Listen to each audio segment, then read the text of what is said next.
arrived at Silverstone for the British Grand Prix, and there was still a little bit of extra fallout to go about from the Ferrari chaos that we had from the previous Grand Prix.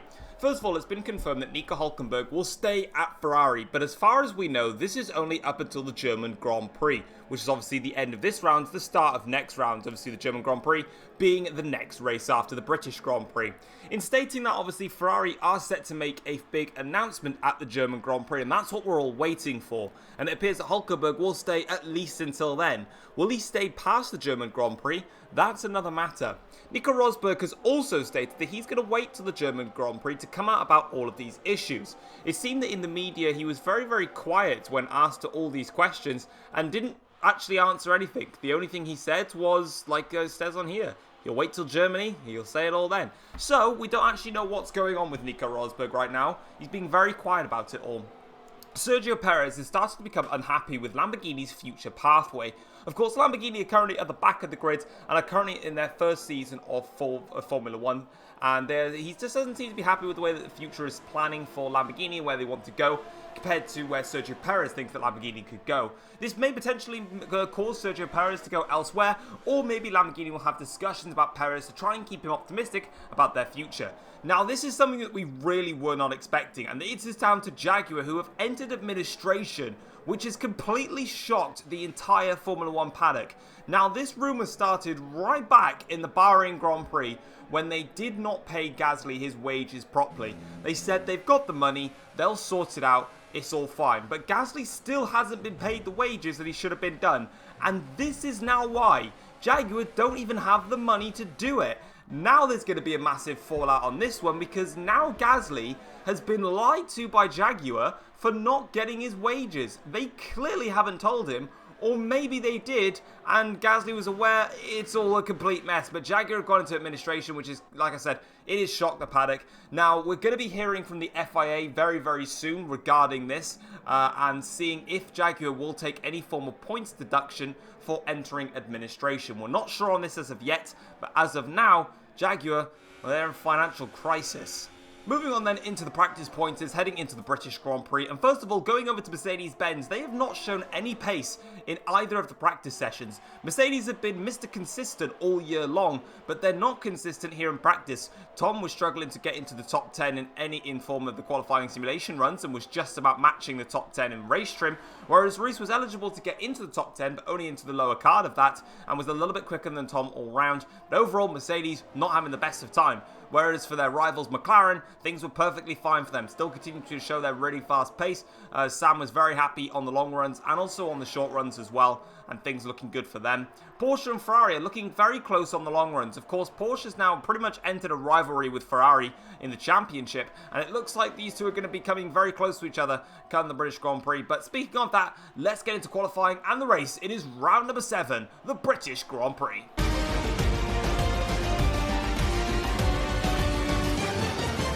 Yo, what's going on, guys? It is Foxy98 here. Welcome back to a brand new episode of the F1 journey for you guys today here on the channel. Today we are here for round number 7 at the British Grand Prix, my home Grand Prix, but unfortunately it might be a bit of a struggle because the British Grand Prix on F1 2018 is by far my weakest track on the calendar. And I don't actually know why. I'm just really poor, really slow, and that's kind of like my gist about it.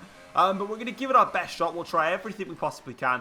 But honestly, I'm just expecting to just get some points, hopefully, in this race. But as you can see then, first of all, we're into qualifying, obviously. And we come across the line and we set a 128.7, which is rubbish. And as you can see, it puts me way down in P14. Second run, you can see that we took Stowe corner in the old traditional Foxy fashion, e.g. running as wide as possible. But as you can see, it really didn't do anything dangerous for us. Because as we came across the line there, you can see that we actually went 3/100ths of a second slower, still way off the pace, and still have nothing to show for it. And yeah, it's all going wrong. On my final attempt as well then, as you can see, I'm in the middle sector on 1.3 seconds down, which is embarrassing. But through Stowe corner, just absolutely throwing the car in. This time around, I managed to keep the car on the track, and this time now, heading into the final chicane, we brake a little bit earlier for the corner. We took a bit too much curb on the inside there. That just sort of really like screwed up. And yeah, as we come across the line now, we set ourselves a better lap time, but it didn't actually really put any dividends into that. It's still P14 on the grid, and yeah, pretty awful one. Also, when I'm recording this as well, if you do hear any forms of other vehicles that catch up on my microphone, I have my windows open. It's just really hot in my room, in my office. It's too warm. I can't do it without them open. So if you don't like it, I want you to go to a church. I want you to find a nun and just dab in front of her when that's out of the way. We can get on with things. But unfortunately, it's only P14, rubbish qualifying session. I didn't really expect anything more than that, to be honest. It is what it is. But anyway, as you can see then, heading into the Grand Prix, it's a one-stop strategy. It always is here at Silverstone. The tyre wear isn't that bad, and you don't want to be doing more than one stop because you will ruin your strategy. But as you can see then on the grid there to start the British Grand Prix, we've got 5 red lights, and we're going to try our best to get up the order. It's lights out, here we go, for the start of the British Grand Prix. Decent start for us there, off the back of things there, but Giovinazzi now comes through on us now as we go in towards the first corner. I have to go very slow there. If I had the outside line, it probably would have helped, but Giovinazzi was on my right-hand side now as we go up in towards the next corner, trying to go with my pass. Many people as we hit Ricciardo. We've gone for a little bit of a spin there. We've basically just Vettel dive bombed it in towards turn 3, and that has put me all the way at the back of the field there. What an awful start that was, and straight off the bat, that was 100% my fault. I went for the lunge on as many cars as I possibly could. Ricciardo was already coming in. He had every right to close the door there. A little bit sharp on the door close, but I shouldn't really be... It's my fault because I made the massive lunge, and a lot of the times it really does pay off for me, as you know, because I dive bomb all the time. But just to let you know, guys, when you dive bomb, even if you call me the dive bomb king, that doesn't mean that I can actually execute every single dive bomb. On that occasion, it didn't work. But on this occasion, we're trying to make it work now as Sam leads the Grand Prix, bumping over the curbs there against Nick De Vries. But Nick, fair play to him. He keeps the position, and we still remain last place after the first lap. It's been a dreadful start to this Grand Prix, and we are at the moment at the back of the grid as we now go towards turns 1 and 2. And now we're trying to get a run on Nick De Vries, and this time around, we're going to go for the lunge on Nick, and this time, we get a successful lunge there. Have a look at Perez, but it's not going to work in that occasion. Now we've got to sit back and wait a little bit longer before we can get past Perez. But let's have a look at the replay of the start, and then we'll also have a look at some replay cameras of what's been going on in the race so far. But as you can see, as we go towards turn 1, let's try and have a look at this again then. So Sam there, brilliant start for him, and top 3 actually get away quite nicely. But as you can see, as we fly on through, we sort of make that lunge. You can see, look at all the cars braking early, but as I just tried to go for Ricciardo, I sort of just clipped the curb, and yeah, just spun myself around really.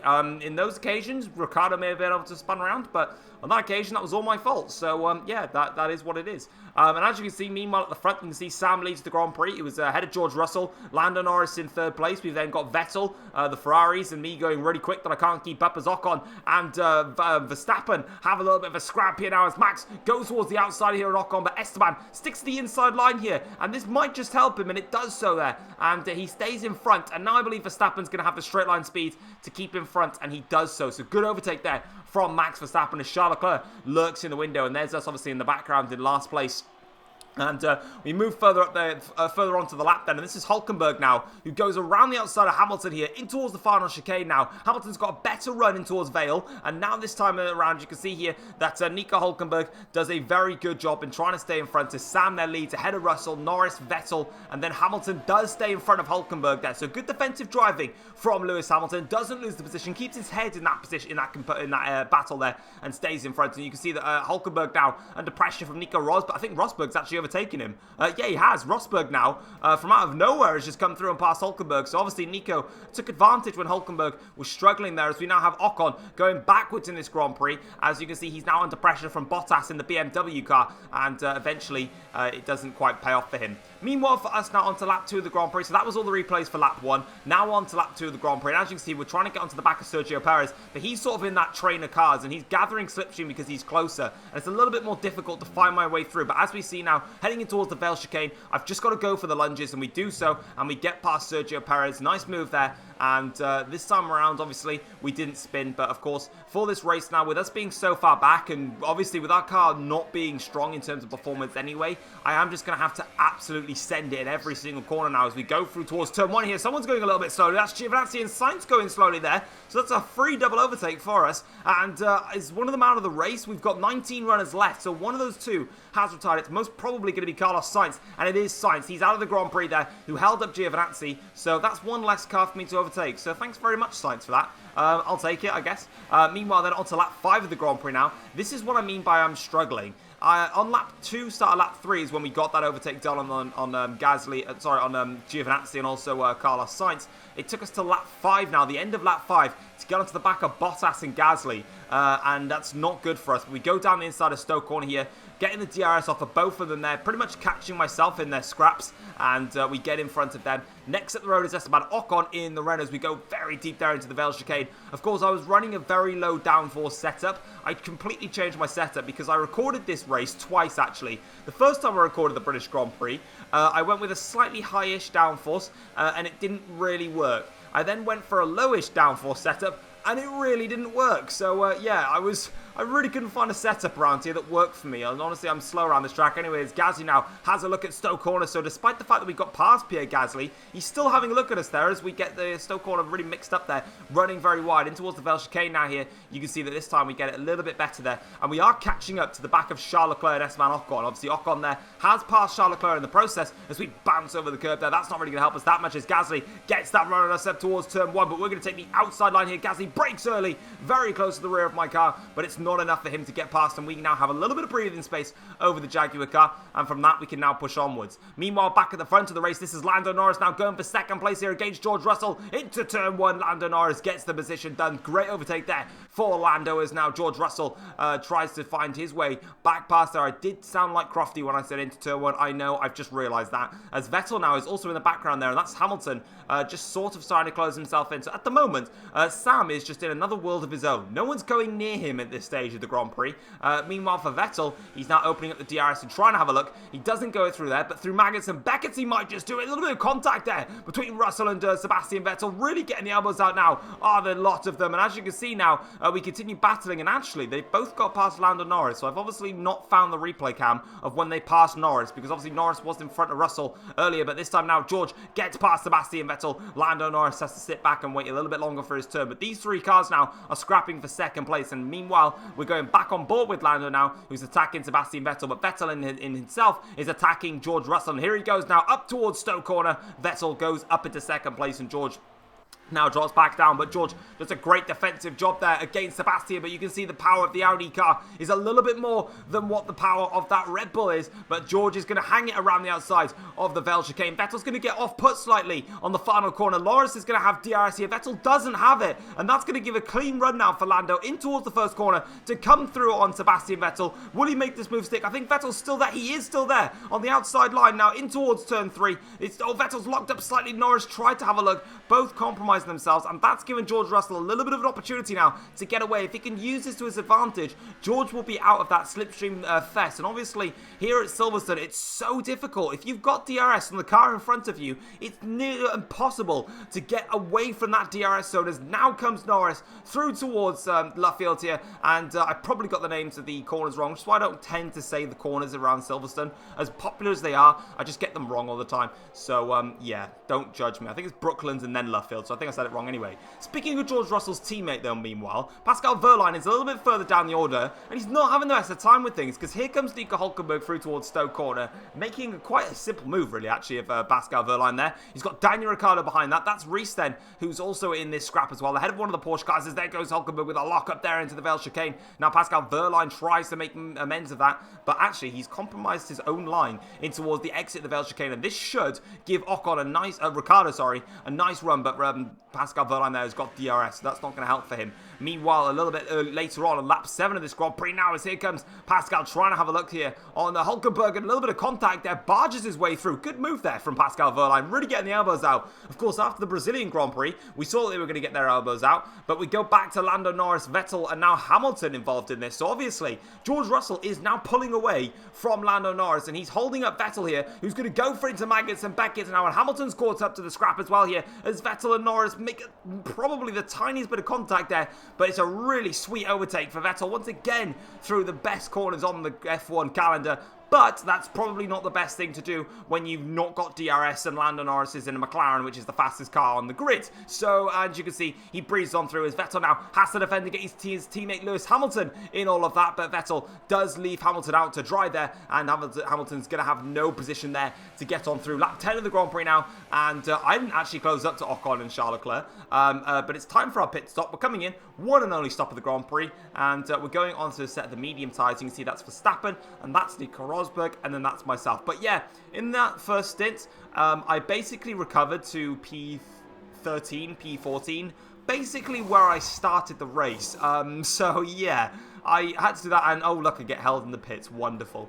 But yeah, I recovered to where I basically started in the Grand Prix, which is a real pain because I had okay pace, and I was a little bit like when I was last and I was at the back and I was trying to like gain the time, I was definitely getting frustrated and I wasn't driving properly. If I'd made those moves stick and I was onto the back of like the Ferraris and the Red Bulls from the get-go, I may have been able to be a bit more consistent, but now is an opportunity for myself to try and get up the order a little bit, do the undercut on the cars in front. The only downside is these medium tyres take a hell of a long time to warm up for myself. I really don't like the mediums here. Charles Leclerc, meanwhile, had a great run there out of that corner, and now heading towards this difficult Maggots and Beckett's complex in towards Chapel. You can already see that the rear end is just not stable, or the front end, sorry, is not stable. Bit of problems there, and now Charles Leclerc with the DRS is going to breeze past me here. I didn't actually fight this one. I just decided to let Charles Leclerc go through. What's the point? Charles got much better straight line speed through there in towards Stowe corner, but towards the failed chicane, I knew I have more pace in the chicane as I hit my mic there, and now as you can see, we go down the inside of Charles Leclerc, make the move stick, and that is us back up into, I think it's P12 it's going to be in a net position, but we'll find out as we come across the start-finish line here, as now we have the DRS, so Charles Leclerc is not going to take advantage of us as we go back in towards turn 1. As you can see, they're flying on through, and it's actually P11, so in the pit stops we've gained 2-3 places, which is not bad for us actually. We've managed to jump a couple of places, and up the road, if we can get to Pascal Wehrlein, we can score points. That's going to be the aim for the Grand Prix. Of course, with us having the spin earlier on, it's all about gathering the points. Speaking of Pascal Wehrlein though, he's under pressure because he got past Hulkenberg, but now Hulkenberg's going to come back at him again into Stowe corner now. Here comes Nico Hulkenberg going on through, and that is overtake done and dusted slightly because Pascal Wehrlein comes back at Hulkenberg now, and in towards the Veld chicane. That is Pascal Wehrlein's position, all done and dusted, and that's his place now. So good overtake there from Wehrlein. Good defensive driving there as they go now flying on through. Meanwhile, speaking of myself and Charles Leclerc, Charles tries to have a little go at me there as I cover the inside line there. Charles switches to the outside now in towards the first corner, and that has been costly for him. I think Verstappen might have just jumped him there. I'm not too sure. I think he has done as one of the Renault cars there lock up. Meanwhile, though, Pascal Wehrlein now has managed to drop Hulkenberg, and he's now fighting the other Ferrari car, Rosberg, and breezes past him now. Hulkenberg tries to go for an attack on Rosberg. Please don't make contact, Ferrari. You're already in enough trouble as it is off track, let alone on track, as they now go in towards the failed chicane now. It's going to be Hulkenberg's position. Rosberg does the sensible thing and backs off and allows Hulkenberg to place there, and now we can continue on our way. Meanwhile, for us, I'm loving every single second of this because, as you can see, I'm now closing on all three of them. So from my perspective, keep fighting. I'm down for it. But Pascal Wehrlein now is under pressure because he just can't get away from the DRS slipstream train, which is just something so hard to get away from here at Silverstone as he goes in towards Stowe corner now, makes the position done on Pascal Wehrlein. Pascal has to sit back now for P8, I think it is, or P9 in the race, and in towards the Veld chicane now. Not quite got the run that he wanted, but he is now in DRS attack as there's Reese, my teammate, who is now in front of all these. I believe he was behind them earlier on, so good second stint so far for Reese to pull away from them. But as you can see now, a lot of them are all starting to get on with it and try and press forwards now as you can see on lap 17 here of the Grand Prix. We are now on the back of Rosberg, Wehrlein and Hulkenberg. This is the battle for P8, 9, 10 and 11 in this Grand Prix. Both Porsche cars that were behind me, or Verstappen now, who's behind, I've now dropped him, and you can see there's a gap there. So now I don't have to deal with the slipstream fest here as we now go in towards is it Copse? No, it's Copse corner. I'm an idiot. It's Copse. Like I said, I'm not just going to say corner names no more. As you can see now, Pascal Wehrlein tries to attack Nico Hulkenberg into Maggots and Beckett's. This is the corner that I do actually know the name of. And as you can see here, this time around, he had to do a little bit more fighting than what we've seen from the likes of Vettel, but it still carries on all the way through. Really good stuff there from Wehrlein. He doesn't have DRS, neither does Hulkenberg. It's going to be Rosberg that's going to have DRS. It's going to be myself that's got it. I go for the inside line. Hulkenberg blocks that off. Both Ferraris are going to box Wehrlein in, and now Hulkenberg has to sit back, defend off the position. We get past Hulkenberg. Now we dive Pascal Wehrlein in towards the failed chicane. That is 9th place in our grabs, side by side with Pascal Wehrlein. Fantastic driving there from all four cars, and now we're up into 9th place. Some DRS now to attack Nico Rosberg with, but what great driver there from all of us, and we managed managed to come out unscathed. Hulkenberg went to the inside of Stowe corner. That's the position that I wanted to go to. Clever stuff there from Nico to do that. And then obviously they boxed in Wehrlein to give that, but it actually compromised Hulkenberg more than anything. And that allowed me to get the run on Hulkenberg. And then obviously I've got the drive then to attack Wehrlein into the corner now. As you can see now, we're onto the back of Rosberg here. And as you can see, we're trying to close up on him. Low on ERS at the moment. Fuel is okay. Still quite low. But as you can see, it's ERS that's my biggest problem. But I want to use all of what I've got to try and pass Rosberg. Because at the moment, I'm now the lead car between, I'm the lead DRS runner, basically. We've obviously got Rosberg that has no DRS. I'm then the lead DRS runner as Hulkenberg gets past Pascal Wehrlein. If I can't get past Rosberg and Rosberg pulls away, then that does mean, of course, that the likes of Hulkenberg and Wehrlein could be on my tail and we could lose out on a potential P8. So this is why I'm using all of my tools right now, because I need to get the job done. I mess up there in the middle of Maggots and Beckett's, cost myself some time there, but on the exit of Chapel, we still don't quite lose out to Nico Rosberg, as now we open up the DRS here, overtaken Rich Mixture enabled. We've got the run on Nico Rosberg this time around, in towards Stowe corner. This is going to be a move, and we actually managed to go back onto the racing line there to get up into 8th place now in the Grand Prix, and that is us now with more points in the bag. And you can see there Nico Rosberg actually losing some time on the exit of Stowe corner, so if he struggles, we could get away with it. All the way now onto lap 25 of the Grand Prix, we managed to drop the likes of Wehrlein, Hulkenberg and Rosberg because they were all scrapping against each other. And now, as you can see here on the final lap of the Grand Prix, we've actually closed up to my teammate Reese, who was in a comfortable P7. However, obviously, Jeff came on the radio and he said that there was an issue with Reese. So Reese has currently got some form of mechanical problem, and it is costing him, and he is slowing down. So obviously, we are now closing up to the back of him, which is a little bit frustrating for Reese, obviously, because all weekend he's been quicker than me. I haven't had the pace to beat Reese, and obviously this mechanical issue has allowed me to close up on him, and we go to the outside line, and we take a free position up into 7th place now as we go in towards this complex of corners now. I think it's Brooklands and then Luffield, and we carry on through on our way.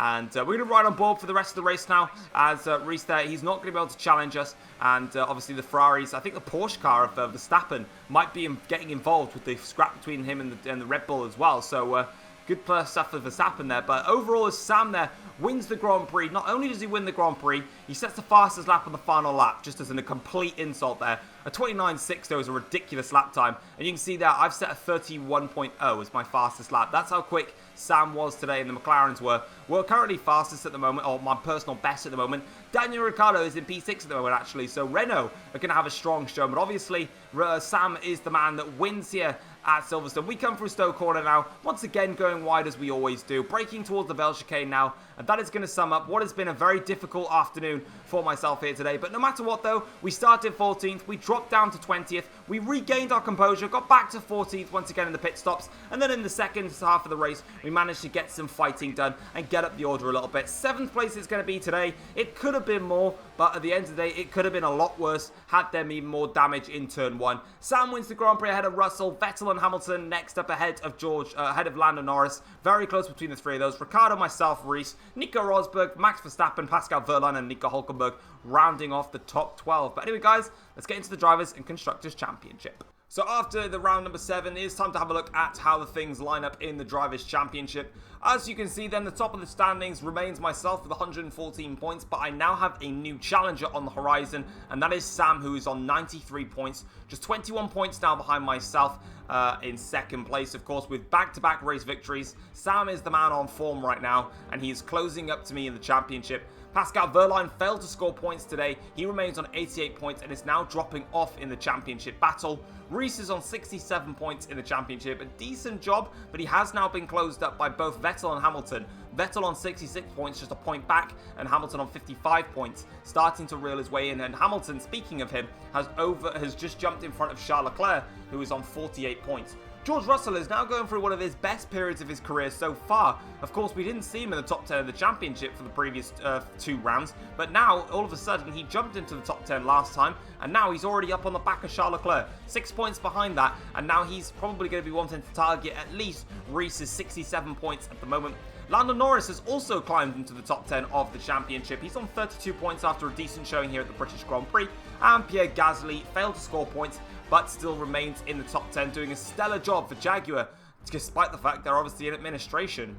Now, having a look at the Constructors' Championship, and things get even tighter. Mercedes-Benz still hold a comfortable gap at the top of the Constructors' Championship with 181 points compared to McLaren on 125, but McLaren Audi and Red Bull are separated by 5 points. McLaren with 125 points, Audi 121 points, Red Bull 120 points. It is mega close between them in the championship, and we can see this one going right to the wire.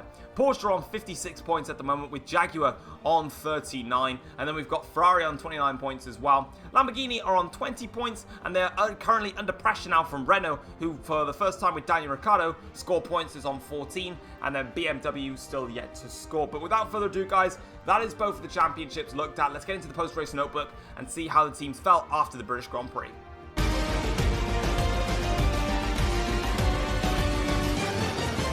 Taking a look then at the post-race notebook after the British Grand Prix. And first of all, Sam is over the moon with the home Grand Prix win. Sam now on back-to-back wins after the Hungarian Grand Prix triumph last time around, and here at the Silverstone for the British Grand Prix. Sam does believe that McLaren have finally found what they've been missing throughout pre-season testing, and despite Mercedes being the best team so far this season, he believes now in the second half of the season, McLaren can call all them back and win in both championships. He believes he can take that driver's title and the Constructors' Championship as well. Speaking of Mercedes, they were puzzled by their lack of pace. They knew they didn't have it in practice, and they believed that with some setup changes for the race, they could have done something. They were still very much satisfied with Tom's performance to claw up back into P7 in the race overall. They were, however, a little bit unfortunate with Reese. Of course, Tom was behind Reese for all of the race, but Tom eventually closed him up with 2 laps to go. Mercedes said that Reese had an issue with his turbo unit, which was causing him to slow down slightly, and he had to back it off, and Tom eventually passed Reese. And another man who says his season is going to start now is Daniel Ricciardo. P6 for him today, and he believes this is now the start of his year. He has had an awful year for Renault so far, not scoring any points, but now he finally got some points on the board, and he believes he can get plenty more to help Renault at least overtake Ferrari and potentially close up to Jaguar. But that is going to be it for this episode of the F1 Journey. We will see you guys next time around for the German Grand Prix, where we're going to find out what on earth has been going on with Ferrari. Their statements are going to be coming out. Obviously, we need to find out what's going on with Jaguar, and if any other stories start coming about from there. But guys, that is going to be it for today's episode. Hopefully you guys have enjoyed it, and we will see you guys next time. Take care all. Peace.